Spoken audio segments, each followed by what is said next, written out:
Welcome to the Aikido Silverdale Dojo here in sunny New Zealand. Today's video, we're going to try and give you 10 tips, 10 things to consider when you're choosing a new dojo. So this could be when you start out on your martial arts career, or if you've just moved to a new area. Then here we go.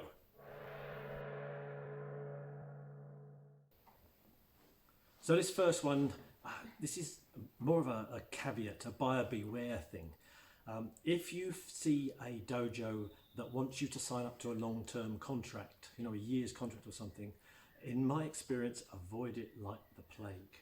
Anyone that's that desperate to tie you in must in some way be a little bit worried about keeping you interested or having the ability to keep students. So absolutely avoid that like the plague.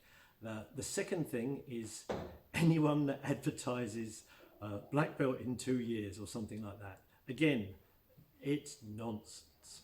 Avoid that like the proverbial plague. And then another thing, if you get to the stage where you're visiting the dojos, look at the way the students interact with the instructors, especially the senior instructor.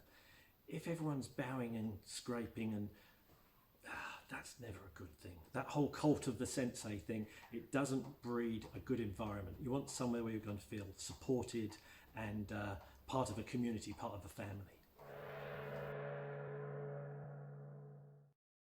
So a real tough one is deciding which martial art you actually want to do.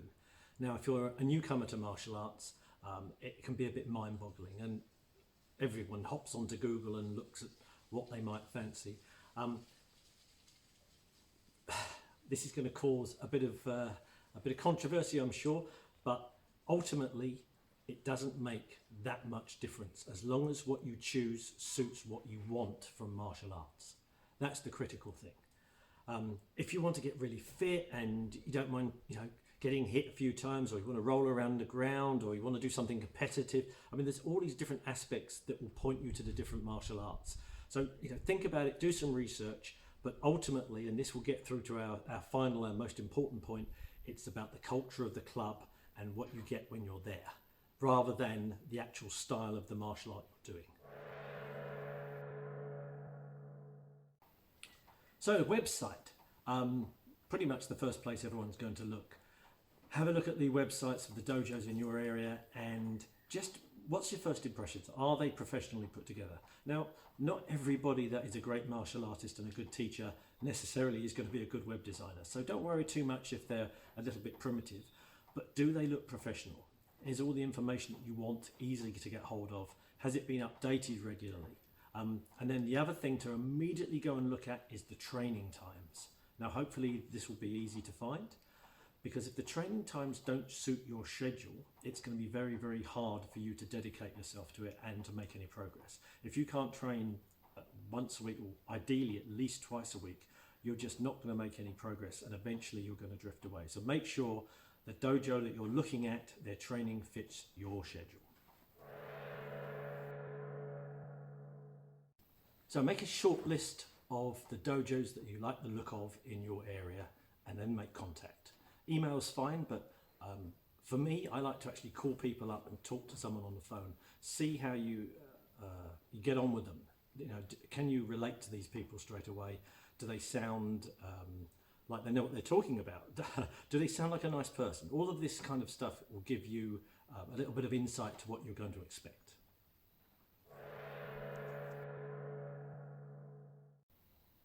So I highly recommend that you go along to every dojo on your shortlist and watch a class. Now, if you're new to martial arts, one of the common pitfalls is you'll sit and watch the first 15 minutes and all you'll see is the warm-up. You need to watch the entire class so you get an idea of the structure, the pace, how much cardio is typically going to be involved, and also you'll see how the instructor deals with the different personalities and the different things that crop up during training.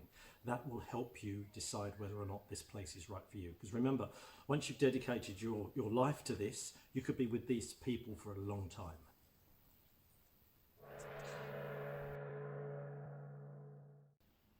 Many dojos offer free trial classes. If this is the case with dojos on your shortlist, absolutely take them up on it. even if it means you do a trial class at one dojo and then you try one at another one the following week.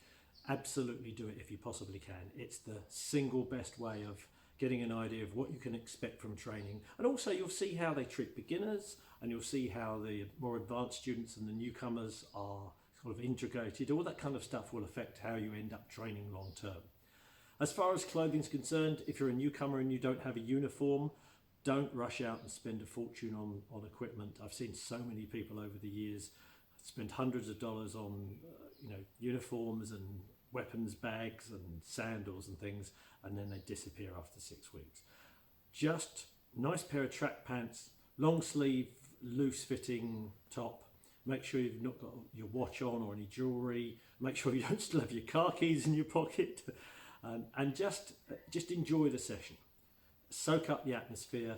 Try and remember what the session feels like afterwards, and most importantly, take some notes, because what you think about and your impressions at the time might drift from your head, especially if you try a couple of dojos out along the way.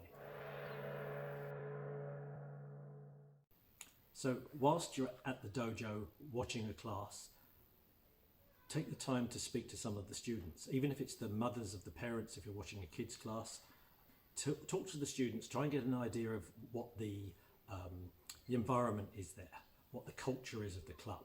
Does the sensei push people? Is he very strict? Is it quite a friendly, laid-back place? Because if that doesn't suit what you want, it's just not going to be good in the long run.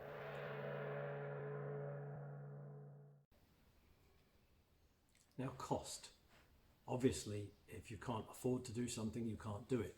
But it's worth looking at the cost structure and seeing what's included. Are there family rates? Sometimes if a dojo or a club is based at a sports centre or a community centre, you might automatically get membership of that centre as part of it, which means you can use the swimming pool or the running track or whatever it might be. So look at the cost, look at the value, and work out whether or not it's achievable for you on a regular basis, because again, it will be something else that stops you being committed.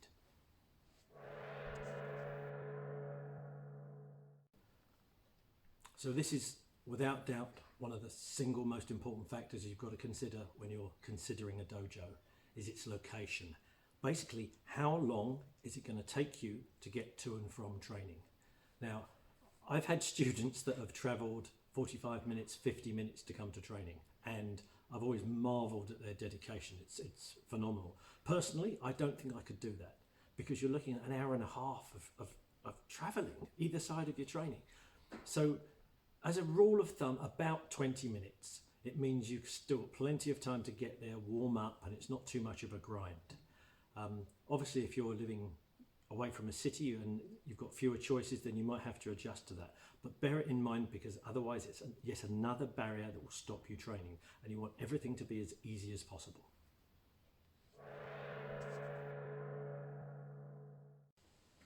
And so, to our number one point, the single most important thing to consider when you're choosing a new dojo, the instructor. The instructor is more important, really, than the martial art you actually end up doing, because they dictate what is being taught and how it's being taught. Now, you want to find someone that technically is providing what you want, but also someone that you can connect with, and someone that you actually respect as a human being. You should be able to sit down with them, go through your goals, what you want to achieve from your training, and feel like you found yourself a mentor. It's very, very important. If you're in any way uncertain, ask them questions about where their training came from, who their sensei was, what their lineage is, where they see the future of the club going, all that kind of stuff. If they're honest with you and you can sense the integrity, then you've got the right person, and that's more important than anything else. So I hope this has been useful.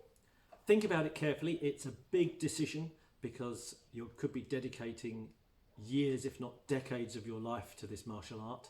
So think about it carefully, and the best of luck.